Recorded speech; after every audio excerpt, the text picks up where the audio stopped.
Hand signals in korfball are essential for clear and efficient communication between referees, players, and spectators. Now, these signals help enforce the rules, indicate fouls, and ensure smooth flow of the game without relying on verbal instructions.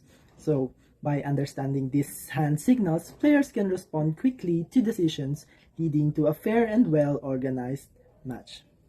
So, hello everyone, welcome to this discussion on korfball hand signals. So, let's explore how these signals play a crucial role in maintaining order and clarity in the game.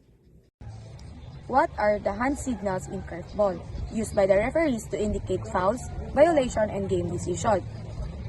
So in korfball, referees use hand signals to indicate offenses, penalties, and the status of play.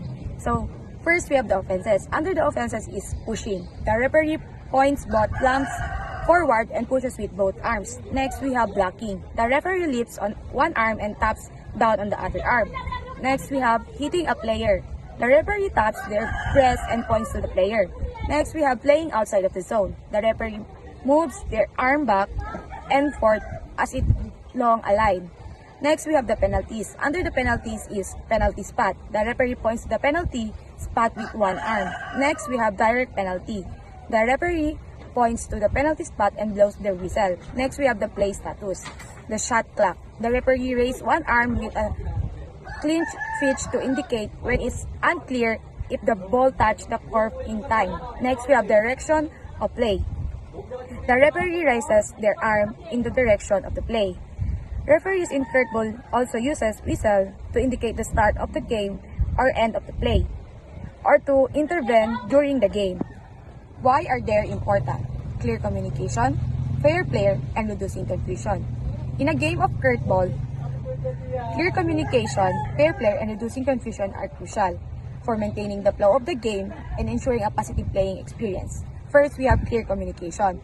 Players must communicate effectively with teammates to coordinate attacks, set up defense plays, and make quick decisions. This helps in passing, positioning, and ensuring everyone understands the game plan. Next, we have reducing confusion. Following the rules and maintaining structured gameplay minimize misunderstanding among players, referees, and spectators. This allows the game to run smoothly and prevent arguments or delay due to unclear situations. Together, these elements contribute to an enjoyable and efficient game experience for everyone involved. That's all. Next, we have the fair play. Korfball emphasizes sportsmanship and equality as it is a mixed-gender sport. Respecting the rules, opponents, and referees ensures a competitive yet fair environment, preventing unnecessary fouls and disputes. Hand signals in korfball are essential for clear and efficient communication between referees, players, and spectators. Since the game is fast-paced, verbal calls alone are not enough. That's why hand signals are used to make decisions easier and quicker. So the following roles of hand signals in korfball is: first, it is help referees control the game efficiently. Referees use hand signals to quickly and clearly communicate their decisions without needing to explain verbally. This allows the game to flow smoothly and minimizes interruptions. For example, signals indicates fouls, out-of-bounds calls, or shot clock violations, helping referees enforce the rules effectively. So second, it is ensure players and spectators understand calls. So, hand signals make it easier for players to understand why a call was made, allowing them to adjust their gameplay accordingly. So, spectators also benefit as they can follow the game without needing an explanation. This improves the overall experience and ensures fair play. And lastly, it is standardized by the International Korfball Federation or IKF. So the IKF has established a universal set of hand signals used by referees worldwide. This standardization ensures consistency in officiating no matter where the game is played. So it is also help players and fans recognize the signals, making the sport easier to follow internationally. The importance of learning hand signals in korfball. Hand signals in korfball play a vital role in maintaining clear communication during the game. They help referees convey decisions, indicate the direction of play, and ensure that all players are aware of the game's status, contributing to a more organized and fair match. Additionally, hand signals enhance the overall experience for spectators by providing visual cues about the game's progress and any infractions that occur. This transparency fosters a better understanding of the rules and decisions made by the referees, promoting respect for the officials and the game itself. So, example here is the changing zones after two goals. So, after a team scores two goals, both teams switch their attacking and defending zones, and the referee hand signals will be raises uh, both arms horizontally to indicate the change of zones. Next is the timeout.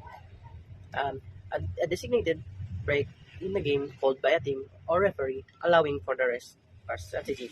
The referee raises one arm above their head with an open hand, signaling a timeout. The importance of using hand signals in Korfball. Number 9 is solo play. This signal is used when a player tries to play alone without involving teammates, which is not allowed in Korfball. Number 10 is delaying the game. If a player is wasting time on purpose, the referee uses a hand signal to stop this and keep the game fair. And number 11 is to hand the ball to another player of one's own team. There is a signal to show when a player properly hand the ball to a teammate. Then number 12, to knock, take or run the ball out of an opponent. If a player takes the ball from an opponent in an unfair way, like snatching or running away with it, the referee signals this foul. Then number 13 is pushing. If a player pushes another player, the referee gives a clear signal to show that pushing is not allowed. Then number 14 is holding off. This happens when a player uses their body or hand to stop an opponent from moving freely. Freely. The referee signals this ensure fair play. Then number 15 is blocking the movement of the arm. If a player stops another player from using their arm to pass or shoot, the referee calls this foul using a hand signals. Then number 16 is to hit a player in the body. Any physical contact like hitting another player is not allowed. The referee uses a hand signal to call out this serious foul. Referees hand signals. So number 17 is to hinder an opponent excessively. In Korfball, this refers to interfering with or obstructing an opponent's ability to play the game beyond what is allowed by the rules. It could include overly aggressive blocking, holding, or impeding the opponent's movements. Number 18 is to shoot from a defended position. This refers to taking a shot at the korfball or the basket while closely guarded by an opponent. So in korfball, the attacker needs to find ways to outmaneuver the defender to create a clear shooting opportunity. Shooting from a defended position often requires a precision and skill rather. So in the next, which is the number 19, is to play outside one's zone and out ball. So in Korfball, players have specific zones they are restricted to, typically separated into attacking and defending zones. Playing outside one's zones means moving into the opponent's area, which can be penalized. Outball occurs when the ball goes out of the bounds and play stops. The team that did not last touch the ball typically gets the possession, and the game resumes with a pass from the spot where the ball went out. So number 20 or the next is to play in the dangerous manner.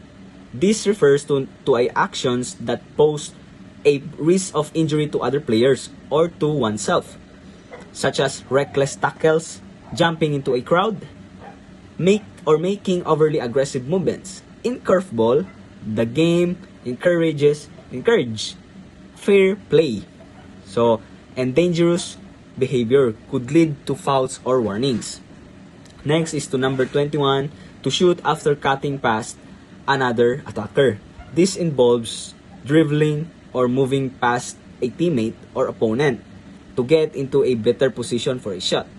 So in curveball, teamwork and positioning are the key, are the key. And cutting past an attacker may create space and clearer path to the curve. Next is number 22 is to influence a shot of a or by moving the post. So to influence a shot by moving the post. In curveball, the curve, or which is what we call the basket, is fixed in place. So manipulating the post itself to influence the shot is illegal. If a player or a teammate tries to move or shake the curve, it will be considered unsporting behavior, leading to a free pass for the opposing team. Next is number 23 is the referee throw-up. A referee throw-up is when the referee tosses the ball into the air to begin or restart play, often in the event of a tied possession situation, or to resolve a dispute between players over who last touched the ball. It is used in curveball as neutral way to give both teams an equal chance to regain possession. Last is the number 24, which is the restart. A restart in curveball happens after a break in play, such as after a goal, foul, or out of bounds. This can involve a free pass, penalty pass, or the game starting again with a throw from the sideline of the center court, depending on the situation. I will continue tackling about the referee hand signals. So number 25 is a 4-second rule, or it is a breach of the 4-second rule. So the referee raises one hand showing 4 raised fingers of that hand.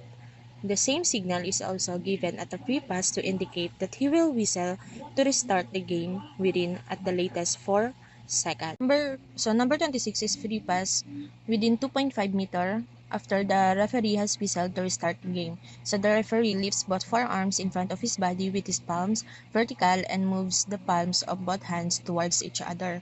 So this signal is also given at the taking of a penalty to indicate that the player has come within the penalty zone before the ball has left the taker's hands at a restart when the ball has not traveled. So number 27 is the free pass. The referee puts up his arm showing an open palm and points to the penalty spot. This signal needs to be preceded by the signal for the offense that has occurred. So, where the penalty spot is not used as the place of the pass, the referee maintains the signal and points to the spot where the free pass is to be taken from.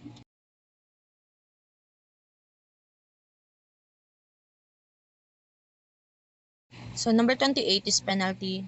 So, direct penalty, the referee points towards the penalty spot with one outstretched arm while blowing his whistle. So, number 29 is repeat infringement penalty, or penalty for making infringements repeatedly. So, the referee points towards the penalty spot with one outstretched arm while lifting the other hand with 2 raised fingers and looks towards the offender. So, number 30 is shot clock signal. The signal of one arm raised with a clenched fist should be used to indicate to the shot clock operator whenever it may not be clear that the ball has touched the curve within the allowed time. Next is advantage. It is the referee raises both of his arms in the direction of the play. So, and lastly is the direction. It is the referee raises his arm in the direction of the play.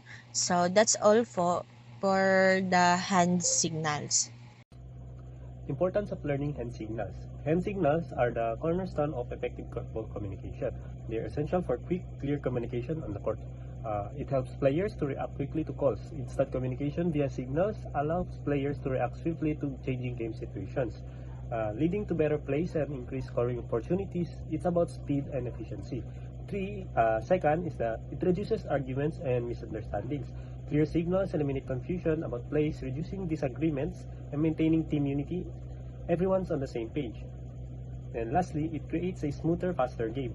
Effective communication through hand signals leads to a more fluid and dynamic game, with improved teamwork and a higher overall pace. It's about seamless teamwork. So the importance of learning hand signals are helps player react quickly to calls. For example na lang, if their teammates are calling for a pass, so they can understand it quickly and they can pass it quickly to their teammates. So it also reduces arguments and misunderstandings because hand signals helps a team understand each other. Next is it creates a smooth and faster game. Smooth kasi they are understanding each other. Once they are making plays, they don't need to shout or to tell their teammates, only signals. So the fun fact, are hand signals universal? Yes. While Korfball uses standard signals, there also other sports are using hand signals. For example, basketball, football. Hindi lang siya sa sports, but in any other in any other field. For example, in work, you can also use hand signals that can help you to make a smooth and faster communication. Conclusion. Korfball hand signals are a critical part of the game, facilitating communication between players and ensuring fair play. They provide a clear and concise way to indicate fouls, substitution, and other important game situations, allowing for a smooth and organized flow of play. Understanding and utilizing these signals is essential for both players and referees to ensure a successful and enjoyable game. Signals like holding or timeout are common examples.